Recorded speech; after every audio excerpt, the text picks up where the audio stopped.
J'espère que vous avez enfilé votre plus belle cape, que vous avez sorti vos griffes en adamantium et aiguisé tous vos batarangs, puisque c'est l'heure pour James et son équipe de vous faire découvrir le monde merveilleux du comics dans Comics Discovery. Salut à tous et bienvenue dans Comics Discovery. Notre générique n'a jamais été autant d'actualité puisqu'il y a Pacific Rim 2 qui est sorti au cinéma. Je sais pas ce qu'il vaut, je l'ai pas vu encore, mais ils ont des capes, les robots? Ils ont pas des capes, non. Ils ont des griffes? Ils ont peut-être des griffes. Oui, il y en a un, il a des. Enfin, on ne sait pas, on peut. On verra. Je sais pas si je resterai sur mon amour du premier parce que le premier est tellement cool. Enfin, c'est pas grave. On va pas se lancer dans un débat sur Pacific Rim. On est là pour vous parler de comics. On va vous parler de Oblivion Song de Robert Kirkman. Quelqu'un que vous connaissez peut-être si vous connaissez un peu les zombies et ce genre de choses. Mais avant ça, comme d'habitude, on va dire bonjour à l'équipe. Salut Romain, comment ça va? Ça va. T'as passé une bonne semaine? Ouais, nickel. Ok. J'ai lu. T'as lu? Bah c'est bien. Heureusement, si tu l'avais pas lu, en plus c'est toi qui as demandé à avoir ce comics. Donc, en face de moi, comme d'habitude, il y a Juni. Salut Juni. Yo. Ça va? Oh. Et voilà, c'est tout. Encore une fois, nous sommes entourés de chaises vides. Ouais, voilà. On fait un petit coucou à Romain, Mathieu, excusez-moi, qui n'a pas pu venir. Décidément, à chaque fois. Un petit coucou à Mathieu qui n'a pas pu venir, mais qui, si vous avez envie d'un peu de dose de Mathieu, sachez qu'il vient de publier une critique sur le site internet, donc vous pouvez aller la lire. Et je pense que ça plaira à Juni puisque c'est Black Widow. Je sais plus qui c'est. Je sais pas si Mark Waid ou non. En tout cas, c'est Chris Samney qui dessine. Et comme Chris Samney, c'est un peu des dessinateurs phares. Tu l'as lu ce titre-là? Je l'ai commencé, mais je l'ai pas encore terminé. Ok. Et tu donneras ton avis quand tu l'auras fini. Comme ça, on aura le double avis si tu veux. Donc voilà. Et puis on va commencer les news, tout simplement.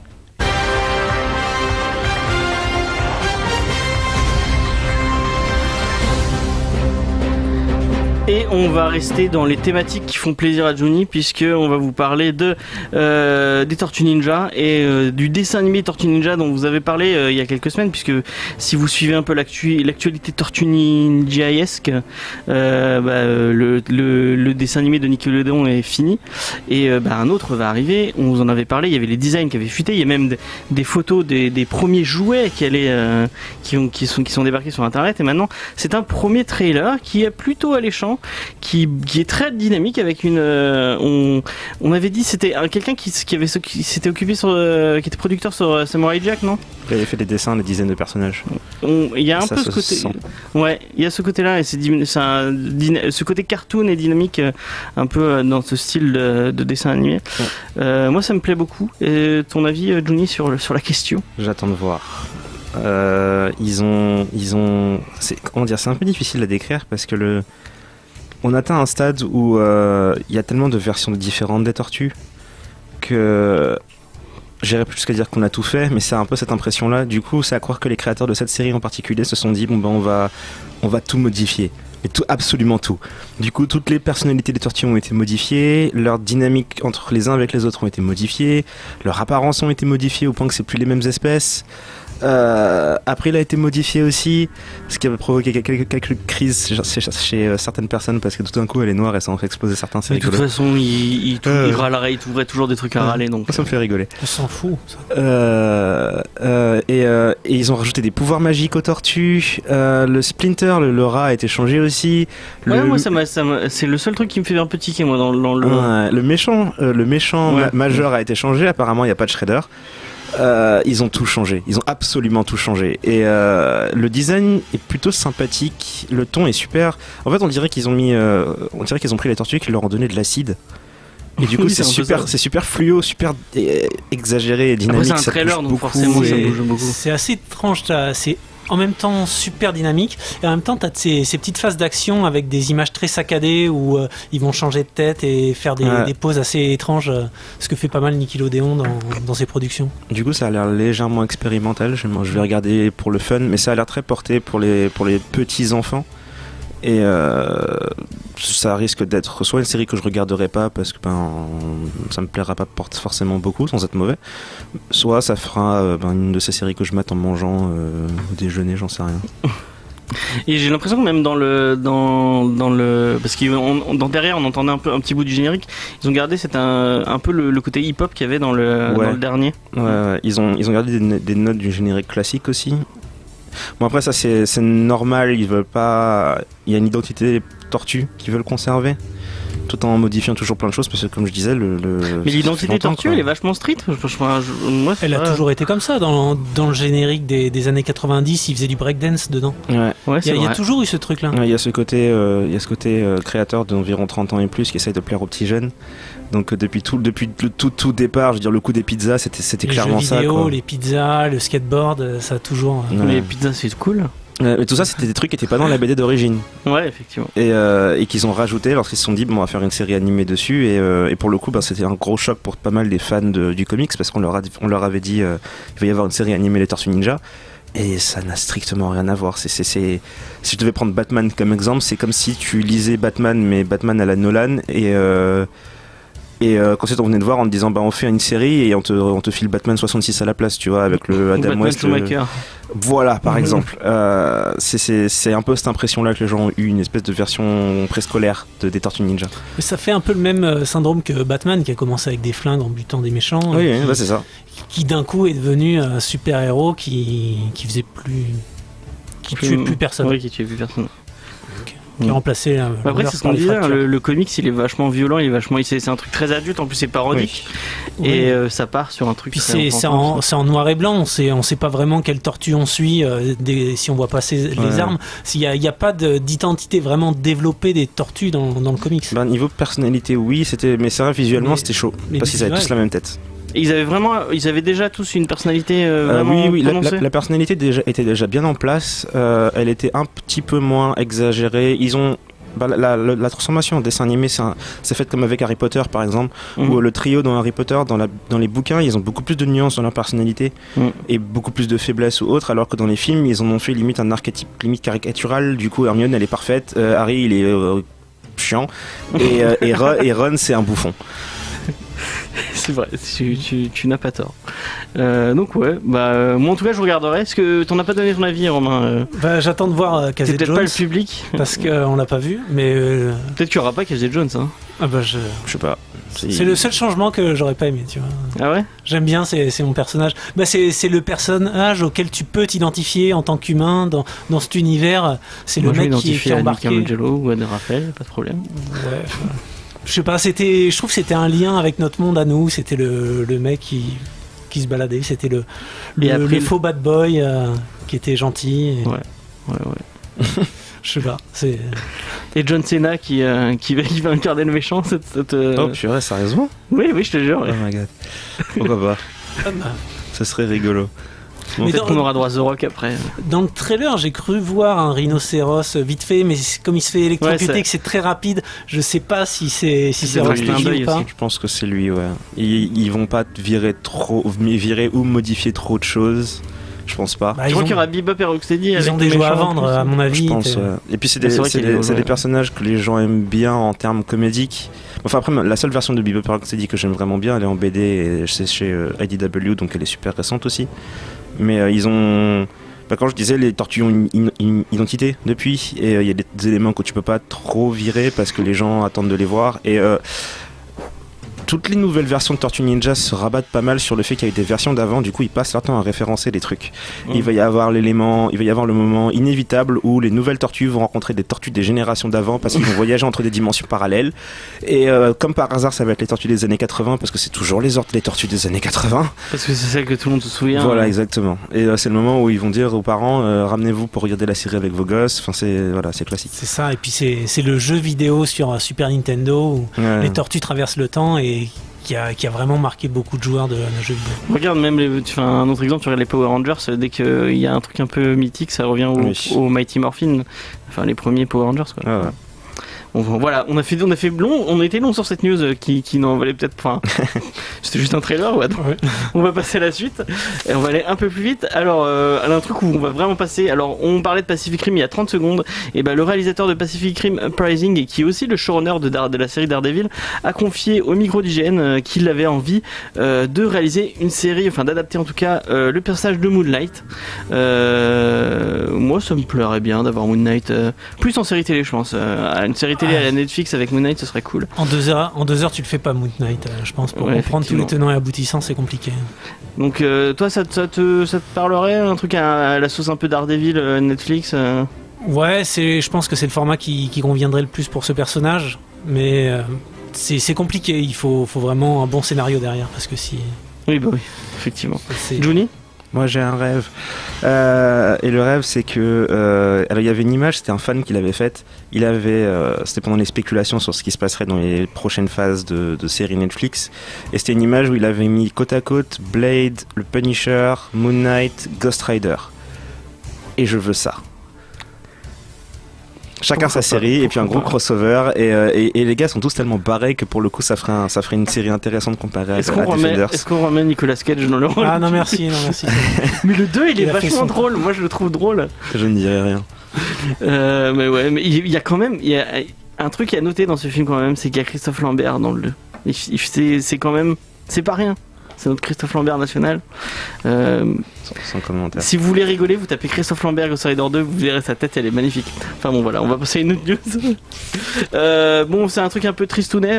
Deadpool va débarquer bientôt au ciné, et on avait parlé d'une série télé un peu plus adulte sur la chaîne FX.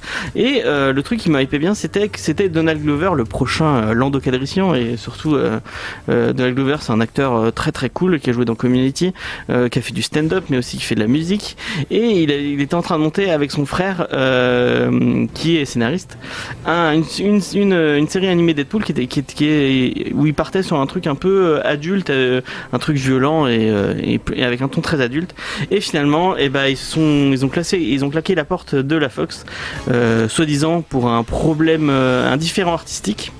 On n'en sait pas trop plus, mais à mon avis, la Fox n'a pas voulu le ton que voulaient Glover et son frère, du coup Glover aussi. Et moi je trouve ça...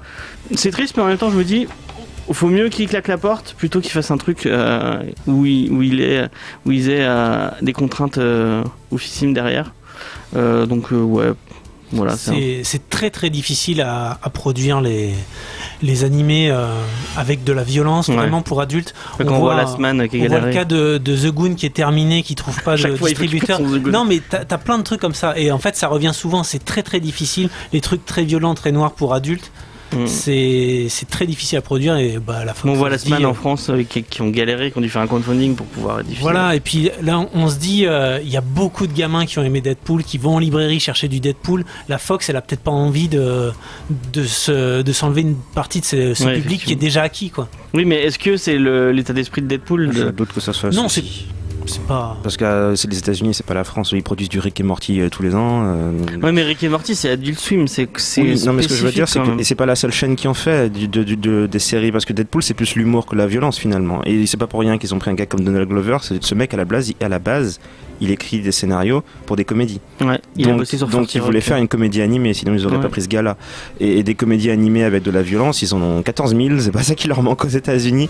Donc à mon avis, s'ils sont partis, c'est plutôt qu'ils avaient, j'en sais rien, des blagues qu'ils voulaient mettre qu'on leur a dit non, des scénarios qu'ils voulaient écrire et le studio a pas voulu. Je pense que c'est plus parti sur ce genre de choses-là. Mais quand je dis un ton, c'est peut-être un ton un peu plus adulte, avec un côté un peu plus... J'en doute, c'est Deadpool. Ouais. Peut-être qu'avec Deadpool, j'en ai pas lu encore, mais peut-être qu'il y a moyen de faire des trucs un peu... Il y a c'était Marvel Now, il y a une partie de Deadpool où il est assez sérieux, où il y a un tome où c'est assez sérieux, on avance dans son histoire personnelle, et c'était intéressant comme truc, mais... Non, mais je reprends l'exemple qu'il prenait, Rick et Morty, c'est un truc très drôle, très très trash, mais pourtant ça parle, c'est à la base ça parle de philosophie. BoJack Horseman, qui est une série qui est très trash aussi, qui très dans l'humour, ça parle très bien de la dépression, et ça parle d'Hollywood d'une façon intelligente. Tu peux être trash et avoir un humour un peu graveleux, mais en même temps avoir un truc un peu plus intelligent derrière. Ouais, mais pour moi, t'as déjà un public de jeunes consommateurs qui veulent du Deadpool. Et c'est facile à vendre en fait. Si tu fais un dessin animé pour enfants, tu sais qu'il va passer. Oui, bah oui. Tu sais que tu auras du spectateur derrière. Donc c'est plus compliqué. Serait pour enfants, ouais. Enfin, pour jeune public, quoi. Jeune ado. Deadpool, ils le feront pas pour des gosses, hein. Ils sont pas fous. Non, mais alors, autour de 12 ans, c'est des trucs... Tu veux voir quoi, Johnny, toi, autour de Deadpool? Il m'intéresse pas, non, rien. Ouais, mais dans l'idéal, tu vois, il y a pas un truc, tu te dis, ah ouais, ça, pourquoi pas? Il m'a jamais particulièrement plu, ce personnage, en fait. Donc, j'ai pas d'attente particulière, parce que je pense même pas à Deadpool de mes journées. D'accord. Tu m'aides beaucoup dans les questions. Romain? Moi, j'aimerais bien qu'il fasse un truc sur Deadpool. Oh putain, mon Dieu. Celui qui vient du multivers, qui est juste une tête, qui vient du multivers Marvel Zombie, et qui fasse un truc intéressant juste avec une tête de Deadpool, pour voir ce qu'on peut faire avec. D'accord. Bon, pourquoi pas. On va passer à la dernière news, et c'est la news Frank Miller de la semaine, puisqu'il a le petit monsieur qui avait déjà un projet, puisqu'il va faire... c'était quoi déjà j'en ai parlé il y a 2 semaines, j'ai déjà oublié. Ah oui, un truc Your One sur Superman. Ah ouais, voilà. Your One sur Superman, exactement. Merci Johnny. Donc on va parler de 2 autres projets puisqu'il a signé pour 6 projets. Donc maintenant on en connaît 3 et il y en a aucun qui me hype, mais c'est pas grave. Du coup, il a parlé d'un titre ce sera 2 trucs un peu young adult, donc un truc pour public jeune, un truc autour de Carrie Kelly, donc qui est la Robin de l'univers de Batman Return. Pourquoi pas? J'espère que c'est pas lui qui dessine. Et je crois que c'est pas lui qui dessine. Donc oui. Et un autre truc qui va être inspiré des légendes arthuriennes écrites par Tom Wheeler, où cette fois ce sera pas Arthur qui va récupérer Excalibur, mais une jeune fille qui va récupérer Excalibur avant Arthur et qui deviendra la femme du lac. Donc la question c'est est-ce qu'il y aura un film Kaamelott? Pourquoi? Non, c'est une très bonne question. Ah oui, j'avais pas fait le lien avec Kaamelott, je pensais au vrai Kaamelott. Du coup, non, moi ma question c'est est-ce que Frank Miller sur du young adulte, est-ce que c'est vraiment le public vers lequel on a envie d'emmener cette personne? Je laisserai pas lire à mon gosse, mais je sais pas. Mais ton gosse il a 3 ans. Oui, mais bon. Est-ce que tu donnerais Dark Knight Return Il n'y a pas de dinosaure. Hein. Non, mais pour ça, je sais pas, c'est peut-être une erreur de casting ou alors un coup de génie, on verra. C'est très difficile. Pareil.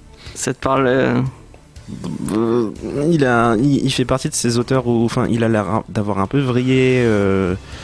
Il a l'air d'avoir un peu perdu la boule, j'ai l'impression. Il a fait des trucs bien depuis. Vous avez lu Master Race ou c'est long? Oui, c'est le Master Race, la suite de Dark Knight Return. J'ai vu les images, ça m'a suffi.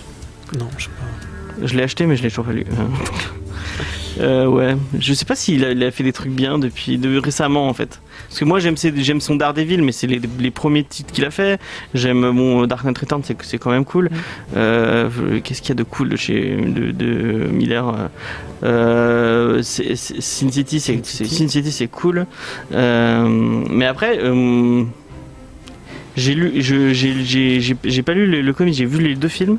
Le deuxième est moins bien, mais est-ce que t'as lu les... Moi j'ai lu le comics et je trouve que c'est une narration vachement intéressante, le fait d'avoir vraiment des dessins, une marge avec le texte, etc. C'était un découpage assez novateur. Enfin, moi j'avais jamais vu ça ailleurs. Maintenant, il y a pas mal de gens qui le font. Remender, il commence souvent par ce style de truc avec une planche et puis un texte à côté, même si lui il intègre des bulles dedans pour. Il l'a sûrement piqué à Miller. Mais c'est ce truc-là, et c'était assez novateur à l'époque, et puis ça permettait vraiment de s'immerger dans le dessin, avoir son texte. C'était une nouvelle façon de lire, j'ai bien aimé. Et puis c'était assez noir, c'était très intéressant, c'est vraiment un film noir. Et donc aime bien les trucs de polar. Ouais, moi qui adore le polar, c'est vraiment un bon film noir, vraiment déjanté. Et toi, Johnny, est-ce qu'il y a des trucs que tu t'inspires un peu de Miller? Ça m'arrive pas beaucoup, ça fait pas partie de mes préférés, mais de temps en temps j'y reviens relire des morceaux par-ci par-là de certains trucs histoire de voir en fait. Il y a quoi qui t'a marqué? Daredevil et Dark Knight principalement. Du Sin City de temps en temps parce que c'est en noir et blanc, du coup il y a des trucs visuellement très très sympas, mais rien de récent. Je sais pas, que je regarde ces dessins récents, je peux pas, j'ai du mal. Bref. Ouais. Il est meilleur scénariste. Je ne vais pas dire de mal de Miller. Il y a son Year One qui est très cool, le Batman Year One, c'est vraiment très cool. Et c'est pas lui au dessin, c'est Mazzucchelli. Mazzucchelli, je sais pas si tu es fan, mais moi j'aime beaucoup. L'avantage de Sin City, justement, c'est que c'est en noir et blanc et t'as l'impression de regarder un truc un peu d'ombre chinoise. Ouais. Et ça donne un petit côté poétique, un petit côté. Contrairement au contenu qui est super trash, et ça donne un équilibre assez marrant. Après, pour les gens qui ne le sauraient pas, on prend beaucoup de pincettes parce que s'il y a des gens qui ne connaissaient pas du tout Frank Miller, c'est quelqu'un qui est un génie qui est reconnu dans le milieu comme quelqu'un qui a fait des grandes choses, mais qui malheureusement est un peu trop parti du côté obscur de la force, on va dire.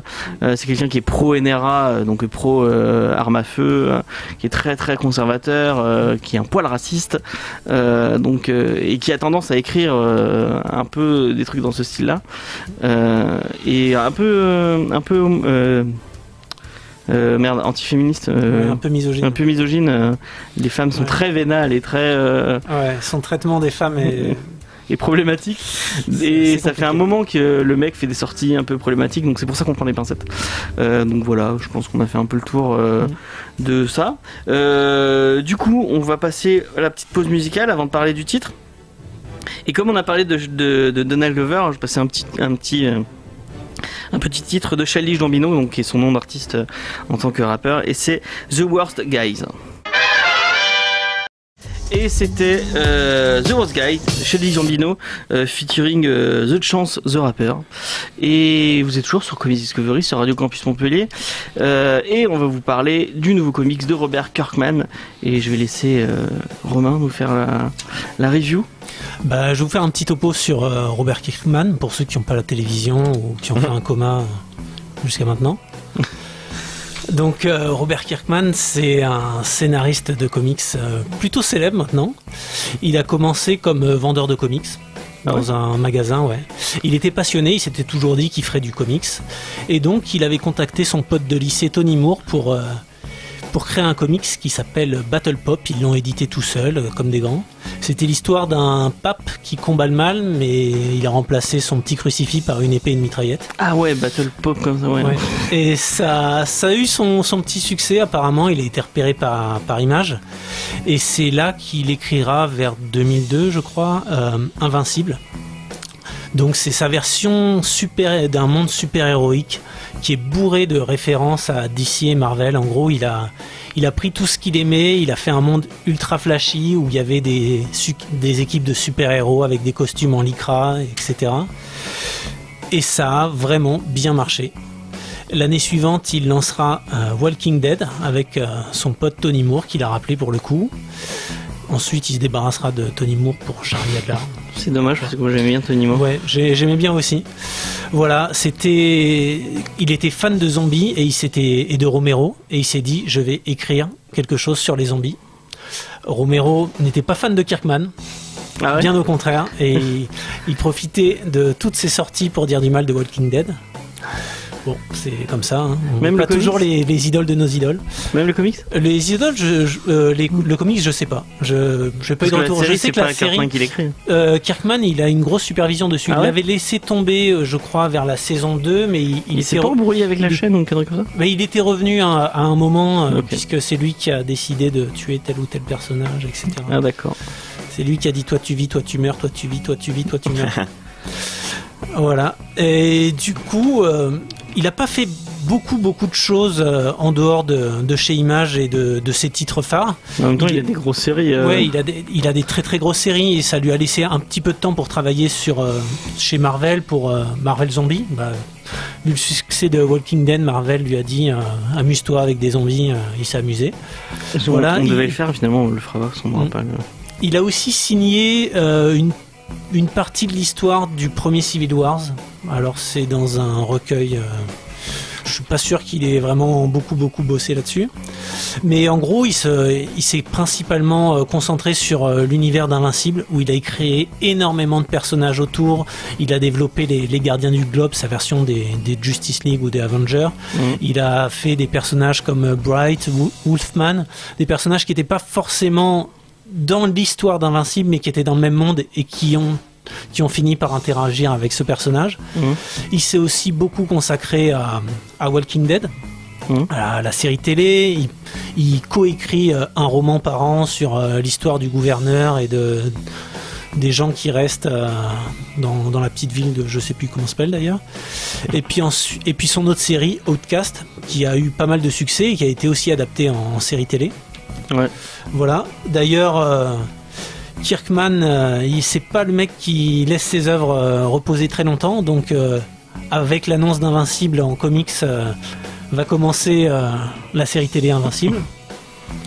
Ouais, c'est un peu l'anti-Alan Moore. Hein. Ouais. Il adapte, il continue, il doit se prolonge. faire tellement de fric avec les séries télé. J'imagine. C'est à croire qu'il fait une ferme à séries en fait. C'est un peu ça, ouais. C'est un peu fait, le Mark Millar. Il fait des scénarios en comics. C'est l'exemple que j'ai donné aussi. C'est Millar qui... C'est ça. Je crois que c'est Millar qui rêve d'être Kirkman. Ah, c'est possible, hein, parce que ça se vend énormément bien, les droits de ces Walking Dead en France, c'est la meilleure vente, tout comics confondu, je crois. Ah oui, c'est vraiment un gros carton. Et donc aujourd'hui, on va vous parler d'Oblivion Song, qui est dessiné par Lorenzo De Felici, et si vous n'avez pas suivi, qui est scénarisé par Kirkman. Et donc c'est assez particulier, puisque Kirkman, il s'est dit... je vais faire un lancement mondial. Le comics a été publié en français, donc dans notre format à nous, qui est le format cartonné qui reprend 6 numéros américains. Et donc les Américains ont eu droit à un numéro kiosque. Donc ils nous rattraperont sûrement au mois de septembre à peu près. Je crois que c'est vers septembre, ils auront leurs 6 numéros.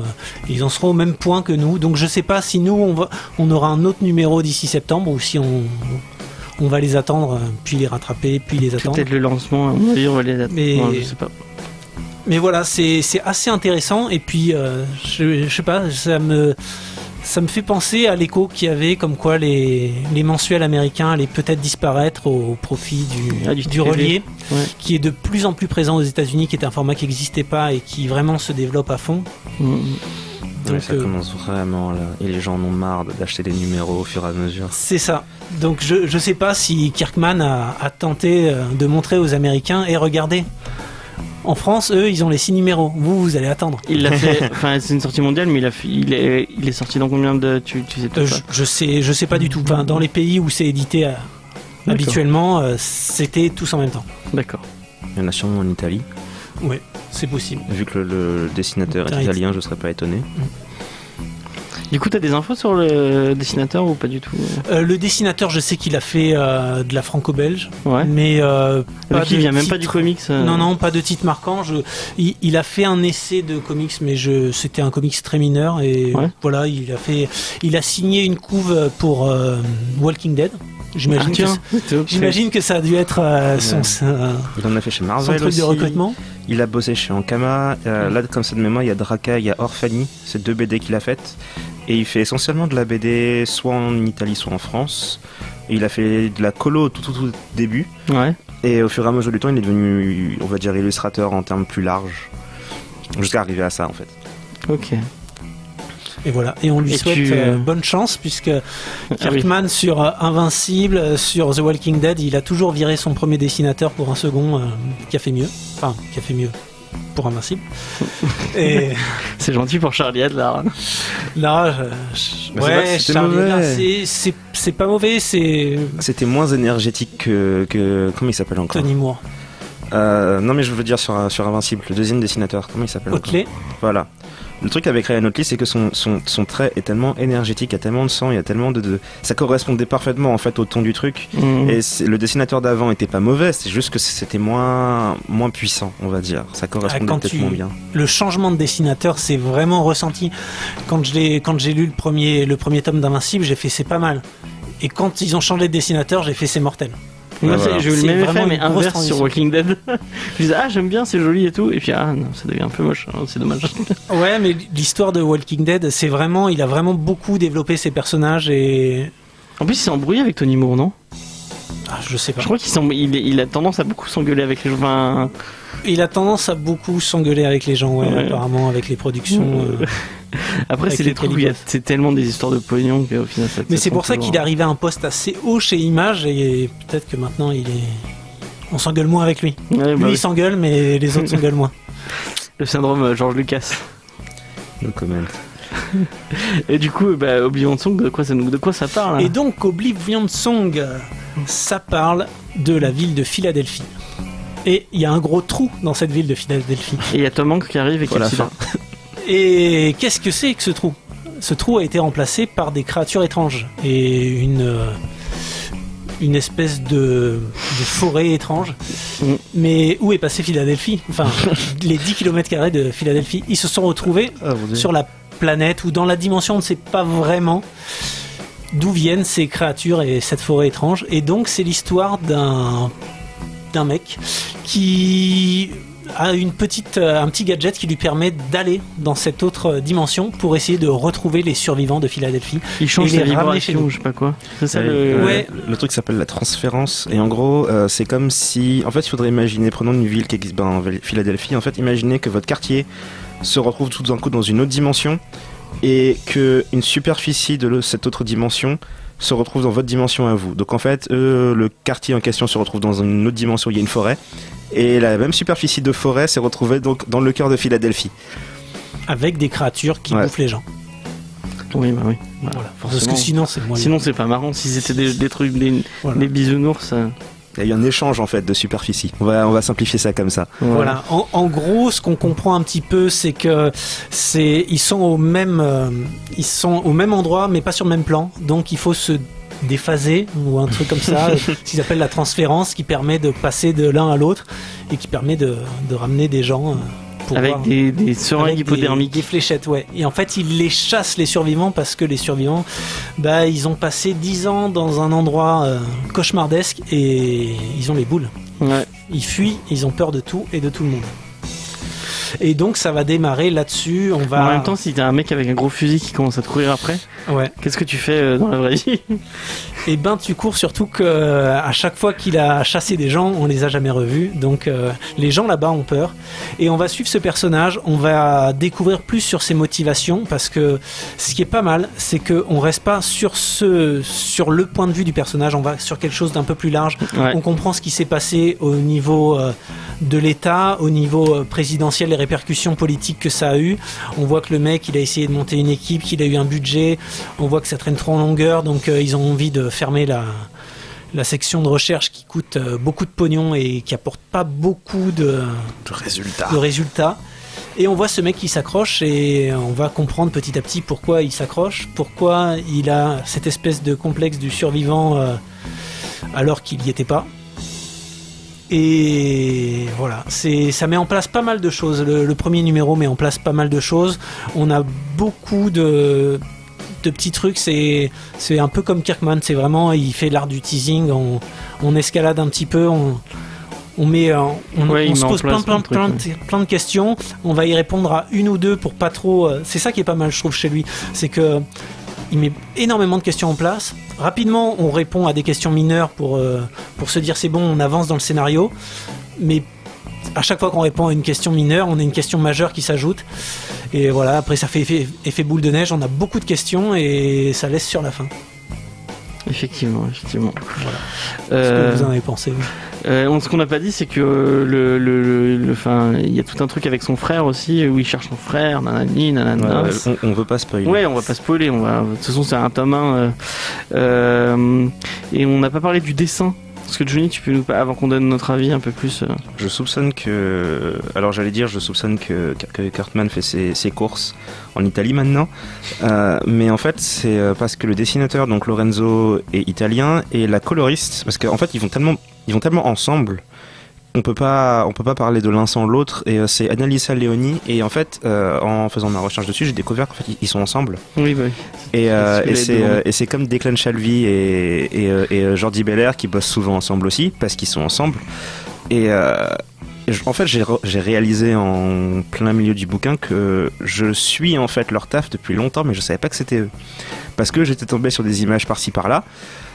Et j'avais trouvé le style graphique vachement sympa, et du coup en fait j'ai fini par découvrir qui c'était. Et bizarrement, étant donné que c'est un comics, la première chose à laquelle j'ai pensé en voyant le dessin, c'est très européen. C'est-à-dire que c'est fait au pinceau, visiblement. Je suis allé fouiner sur Google, chercher des photos du gars en train de dessiner pour découvrir comment il fait. Je suis allé chercher des vidéos de Colo pour voir comment il fait, parce qu'en plus il en a fait au moins une de vidéos de Colo. Bref, j'espionne les dessinateurs que j'aime bien. Je stocke, voilà, j'assume. Mais du coup, c'est pas lui qui fait la colo, c'est sa femme.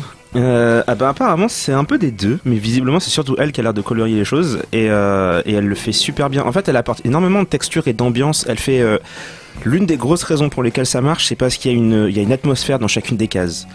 Et c'est parce que son usage des couleurs est tellement beau que c'est des couleurs qui sont hyper vibrantes. Mais par exemple, quand elle représente une ville, il y a beaucoup d'éléments différents les uns à côté des autres, mais elle arrive à créer une ambiance parce que tout est dans des tons de violet par exemple, des tons de rose, de vert, etc. C'est beaucoup d'ambiance en ce style et c'est un côté cinématographique en fait, qui marche super bien et qui va bien du coup avec le trait au pinceau qui est très énergique, qui a beaucoup de vie dedans parce qu'il a pas peur de faire des traits qui tremblent un petit peu, qui apportent pas mal de vie en fait au lieu et au personnage. Et la grosse qualité du truc, et c'est la raison pour laquelle si Kirkman change de dessinateur, je doute que ça marche aussi bien, c'est que il les a pas pris au hasard. Il a pris des gens qui ont un sens du design qui leur est propre à un point où j'ai jamais vu un univers pareil. Le design des monstres en fait, des plantes et de l'univers entier fait tout. Si tu n'as pas ce design là, ton histoire, elle sert à rien. C'est assez étrange parce que j'en avais peu vu des créatures de ce type-là, cette végétation-là. C'est marrant parce qu'on a déjà vu des milliards d'exoplanètes au cinéma, en comics, etc. Oui, en comics, surtout chez Image, il y a plein de trucs comme ça. Et j'ai été surpris quand même. J'ai été surpris de me dire, putain, ça, je l'avais pas vu, ça. Il y a un petit côté organique dans les créatures. J'ai vu Annihilation il y a pas longtemps. Ouais. Et que d'ailleurs je recommande beaucoup parce que c'était de la bombe. Et ça a ce côté Annihilation en fait, sans rentrer dans trop de détails, ça se passe dans un dôme dans lequel la végétation et la faune sont en train de muter, mais en permanence. C'est une espèce de loop de mutation, ça s'arrête jamais et ça va super vite. Et ça a ce côté-là où on dirait que les créatures elles ont évolué, mais de manière limite difforme, les unes à côté des autres. Il y a des plantes qui ressemblent à des animaux. Et enfin, c'est très très étrange, mais du coup c'est super organique, ça fonctionne super bien et c'est vraiment un monde où c'est à mon avis les meilleures pages parce que justement voir la végétation et les animaux vivre au milieu de ruines de Philadelphie, ça donne un effet qui est super beau, qui fonctionne super bien. En fait c'est la partie la plus intéressante du bouquin. Mais moi je trouve que les deux marchent bien ensemble. T'as un côté très vivant où il arrive on débarque comme ça dans la dimension, et le moment où il arrive où c'est beaucoup plus c'est un peu plus froid, c'est très administratif puisqu'il y a des problèmes. Je trouve que le mélange des deux fonctionne très bien ensemble. Moi c'est ça qui m'a. C'est exactement ça. Et d'ailleurs je vais pas teaser, c'est dans la 4e de couverture. Il y a des survivants qui veulent rester là-bas. Ouais, c'est la partie la plus intéressante niveau scénar. Et en fait, clairement, quand on lit le comics, nous aussi on a envie d'être là-bas. Oui, on a envie de retourner. Parce que c'est chiant. Enfin, c'est des trucs administratifs. Tu tapes c'est les mecs qui parlent de paperasse. Tu te fais. Il y a des disputes de couple et tout. C'est nul. J'aime bien moi. C'est nul, mais c'est bien, c'est nécessaire. Mais tu te dis, putain, je comprends pourquoi le mec il part. et je comprends pourquoi. L'ambiance qui est là-bas, d'ailleurs, tu parlais des ambiances de couleurs, mais là où les meilleures ambiances de son, c'est dans cet autre monde où on voit toute la gestion de toute l'ambiance, je trouve, est gérée par rapport à la source de lumière. Quand il fait nuit, il y a vachement de violet, les feux de camp, ça rend vraiment rougeoyant, c'est super beau. Tout est pensé en fonction des sources de lumière, et c'est pour ça que je pense que c'est clair que ça se voit qu'ils sont en symbiose entre le dessin et la couleur, parce que il a dû penser à ça. Il a dû penser à qu'est-ce que je vais mettre comme couleur quand je dessine. Et ça se voit et ça fonctionne super. C'est généralement comme ça que ça marche le mieux. Mais après, niveau scénar, c'est justement cette partie. En fait, le concept en soi est pas super original dans le sens où des histoires de gens qui sont bloqués dans une dimension avec des monstres, on en a vu 14 000. Des trucs avec des lieux plus ou moins post-apocalyptiques, on en a vu 14 000 aussi. Là où ça devient intéressant, et c'est un peu dommage qu'il le spoil sur la 4e de couverture, c'est que les gens qui sont bloqués là-bas, ça fait 10 ans, et c'est un peu comme En fait, c'est un peu comme imaginer des gens qui seraient bloqués dans une sorte de zone de guerre ou sur une île déserte avec des bêtes sauvages. Et au moment où tu viens les chercher, ils sont là depuis tellement longtemps qu'ils sont éloignés de la civilisation, entre guillemets, civilisée. Et ils te disent qu'en fait, ils se sont construits une vie là-bas et ils sont très contents. Ils n'ont pas envie de rentrer parce que ils aimaient pas comment ils étaient quand ils étaient dans une mégapole. Ils aimaient pas avoir des dettes, ils aimaient pas avoir un taf. Et ils sont très contents de vivre avec les moyens du bord et de se créer un monde là-bas. Et j'aime bien cette idée parce que du coup, ça tape sur en fait, c'est des questions philosophiques qui sont un peu plus intéressantes que taper sur des monstres et sauver des gens, tu vois. Et même les gens qui sont ramenés, qui au départ voulaient pas forcément être ramenés ou qui savaient pas qu'on allait les ramener en ville, il y a un personnage en particulier où et je trouve un peu dommage qu'on n'en parle pas des masses finalement dans le bouquin, c'est il a encore des cauchemars parce que visiblement lui il était pas avec le groupe de survivants, il était tout seul quand on l'a chopé et pourtant il y est resté que 3 ans. Ouais, et il a des cauchemars et on dirait vraiment un gars qui revient de la guerre en fait et c'est un peu dommage justement, le bouquin parle pas des masses de ça. Mais ils ont l'air d'être tous comme ça, même il y a un moment il ramène un couple. Je pense qu'on va y revenir. Ouais, ils le sont tous, ouais. Mais c'est pour ça qu'il faudrait effectivement tome 2, tome 3, etc. Parce qu'il fait un suivi, il va voir de temps en temps les gens qu'il a sauvés pour voir leur réadaptation à la vie civile justement, puisqu'ils en parlent. C'est aussi pour ça qu'on a coupé les crédits, c'est que on s'aperçoit que les gens qu'on a sauvés au final le gouvernement n'a pas l'impression qu'ils sont sauvés parce que c'est des gens qui sont devenus asociaux, qui n'arrivent pas à se réintégrer dans la vie. Pareil que pour les gens qui reviennent de la guerre en fait. Ouais, voilà.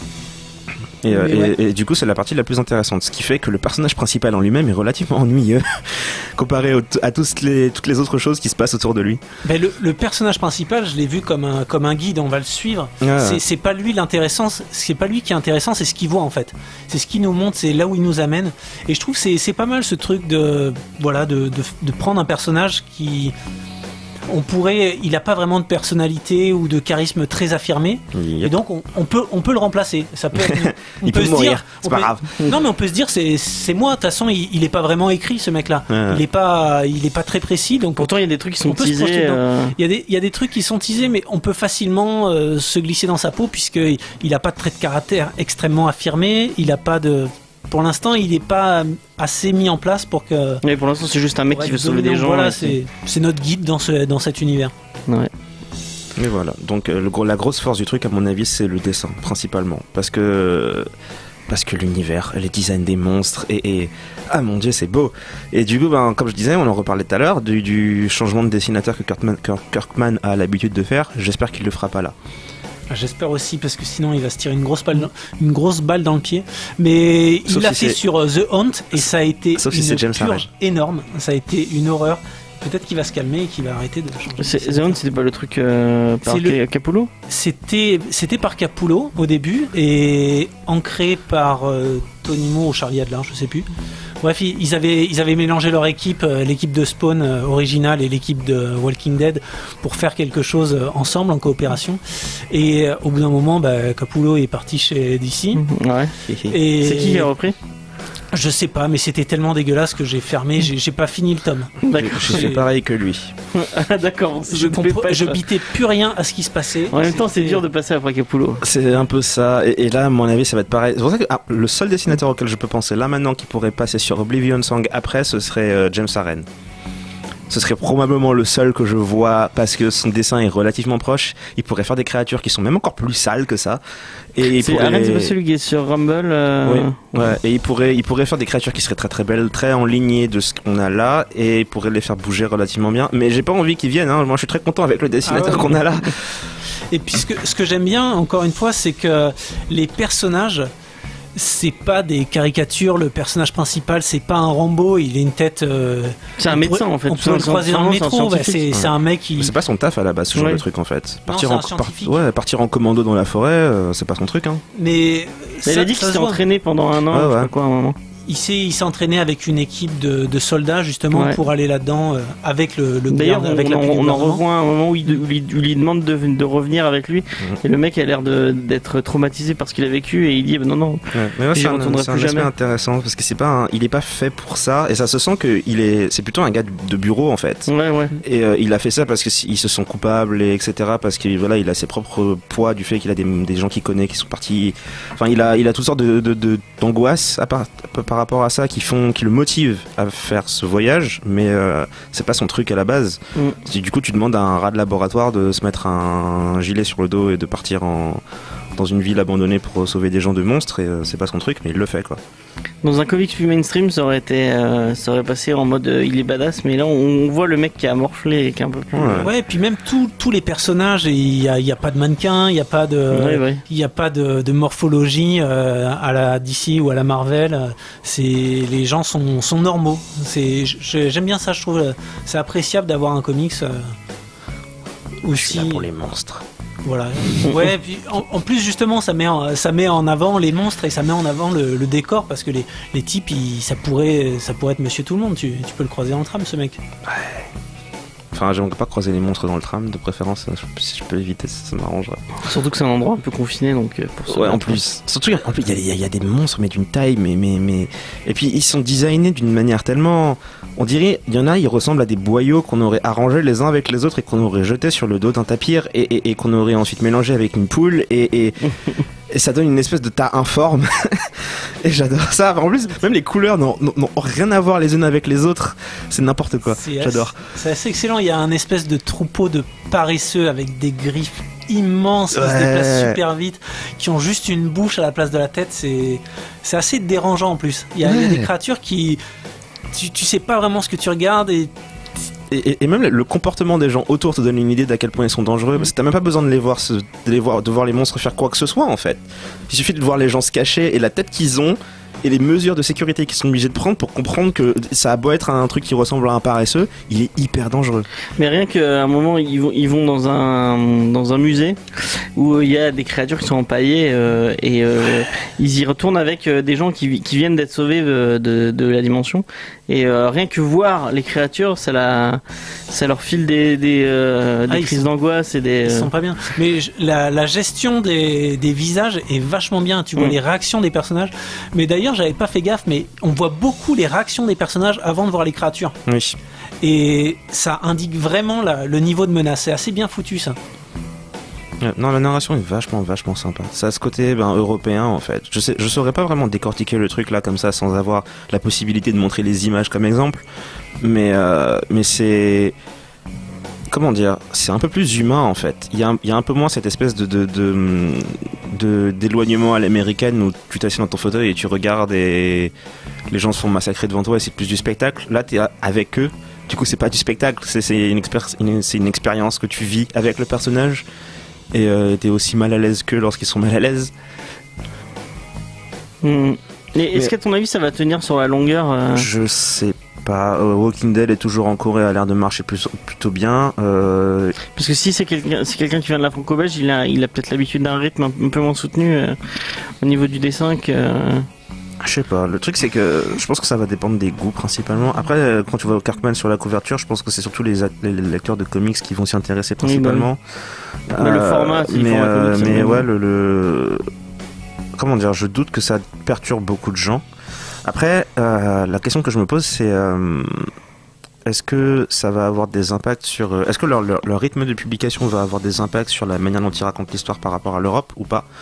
Parce que, est-ce qu'ils ont prévu de sortir le tome 2 avant les États-Unis aussi? J'ai pas d'infos sur le... parce que ça pose pas nécessairement les mêmes types de questions. Et la manière dont c'est construit, c'est d'ailleurs ce que je trouvais un peu étrange.